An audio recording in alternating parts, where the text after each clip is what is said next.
जनसंवाद खबर में आपका स्वागत। काको प्रखंड के भरथुआ में सावन के पहली सोमवारी के मौके पर श्रद्धालुओं ने ढोल बाजे के साथ निकाली कलश यात्रा।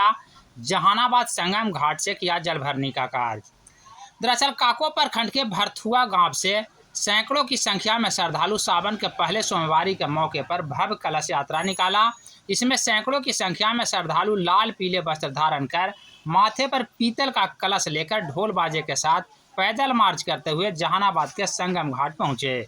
इस दौरान श्रद्धालुओं ने बताया कि उनके द्वारा सावन के पहली सोमवारी के मौके पर शिवलिंग पर जलाभिषेक को लेकर सामूहिक रूप से कलश यात्रा निकाली गई है, जो जहानाबाद संगम घाट से जल भरने के बाद गांव के मंदिर स्थित शिवलिंग पर जलाभिषेक किया जाएगा।